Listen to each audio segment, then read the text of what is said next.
ಮತ್ತು ಈ ಬೆಂಗಳೂರು ನಗರದಲ್ಲಿ ಒಂದೇ ತರ ಯೂನಿಫಾರ್ಮಿಟಿ ಯಾವ ರೀತಿ ಮೇಂಟೈನ್ ಮಾಡಬೇಕು ಅಂತ ಹೇಳಿ ಮುಂದಿನ 100 ವರ್ಷಕ್ಕೆ ಬೆಂಗಳೂರಿಗೆ ಯಾವ ದಿಕ್ಕನ್ನು ತೆಗೆದುಕೊಂಡು ಹೋಗ್ಬೇಕು ಅಂತ ಹೇಳಿ ಇವತ್ತು ಒಂದು ಕೈಪಿಡಿಯನ್ನು ನಾವು ಕೊಡ್ತಾ ಇದ್ದೀವಿ, ಬಿಡುಗಡೆ ಮಾಡ್ತಾ ಇದ್ದೀವಿ. ಒಂದು ಸ್ಟ್ಯಾಂಡರ್ಡ್. ನಾನು ಈ ಜವಾಬ್ದಾರಿಯನ್ನು ತೆಗೆದುಕೊಂಡ ಮೇಲೆ I have taken this responsibility not as only a citizen of Bangalore, but I have also traveled all over the country, all over the world, in many places.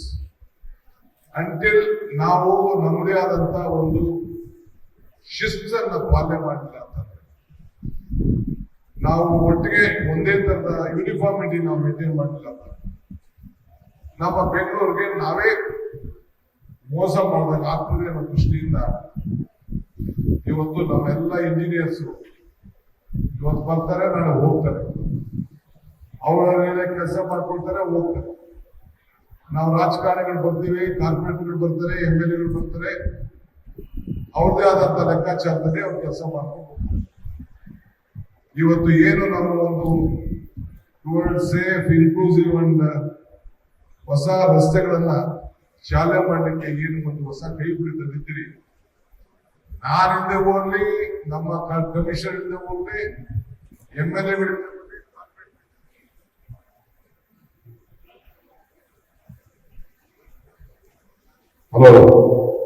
Corporate ಇಂದ ಹೋಗ್ಲಿ, ಎಲ್ಲರೂ ಕೂಡ ಈ ಕೈಪಿಡಿ ಕಳ್ಕೊಂಡು ಹೋಗ್ಬೇಕು.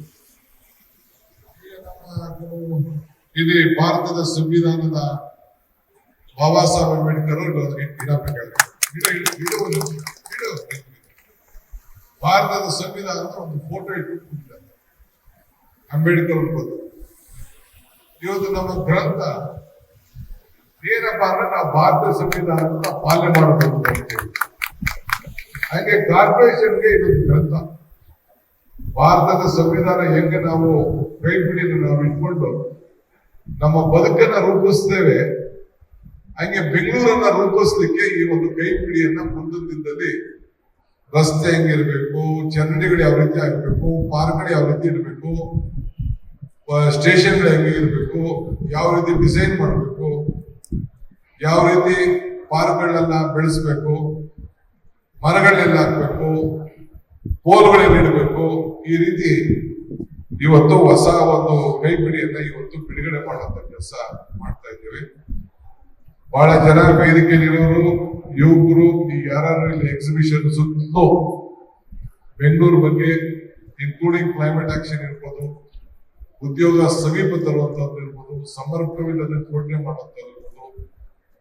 ಸೊ ಬೆಂಗಳೂರನ್ನ ರಸ್ತೆ ಸಾರಿಗೆ ವ್ಯವಸ್ಥೆಯಲ್ಲಿ ಯಾವ ರೀತಿ ಸಹಾಯ ಮಾಡಬೇಕು, ಇವೆಲ್ಲ ಕೂಡ ಇವತ್ತು ಏನು ನಮಗೆ ಸಲಹೆಯನ್ನ ಅನೇಕ ಸಂಸ್ಥೆಯವರು ಕೊಟ್ಟಿದ್ದಾರೆ. ಅದೆಲ್ಲ ನಾನು ಈಗಾಗಲೇ ಎಕ್ಸಿಬಿಷನ್ ನಾನು ಕಣ್ಣಲ್ಲಿ ನೋಡಿದ್ದೇನೆ. ಇನ್ಕ್ಲೂಡಿಂಗ್ ಪಿಲ್ಲರ್ಗಳಿಗೆ ಯಾವ ರೀತಿ ನಮ್ಮ ಸಂಸ್ಕೃತಿ, ನಮ್ಮ ಕ್ರೀಡೆ, ಈ ರಾಜ್ಯದಲ್ಲಿರುವಂತ ಅನೇಕ ಪ್ರವಾಸಿ ಕೇಂದ್ರಗಳು, ಇವೆಲ್ಲ ಕೂಡ ಚಿತ್ರಗಳನ್ನ ಬರೆದು ನಮ್ಮ ಕಣ್ಣಿಗೆ ತಂಪಾಗುವಂತ ಒಂದು ವ್ಯವಸ್ಥೆಯನ್ನು ಕೂಡ ಇವತ್ತು ಮಾಡಿದ್ದಾರೆ. 1,40,40,00,000 ಜನಸಂಖ್ಯೆ, 1,10,00,000 ಗಾಡಿಗಳು ಬೆಂಗಳೂರಲ್ಲಿ ರಿಜಿಸ್ಟರ್ ಆಗಿದೆ. ನಾನು ಒಂದು ಮಾಧ್ಯಮ ಸ್ನೇಹಿತರ ಮುಂದೆ ಹೇಳಲಿಕ್ಕೆ ಬಯಸ್ತಾ ಇದ್ದೇನೆ, ತಮಗೂ ಹೇಳಲಿಕ್ಕೆ ಬಯಸ್ತಾ ಇದ್ದೇನೆ.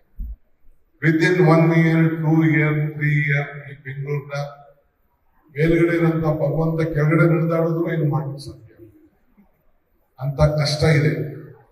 V have to plan properly. ಯೋಜನೆಯನ್ನ ಸರಿಯಾಗಿ ಮಾಡಬೇಕು.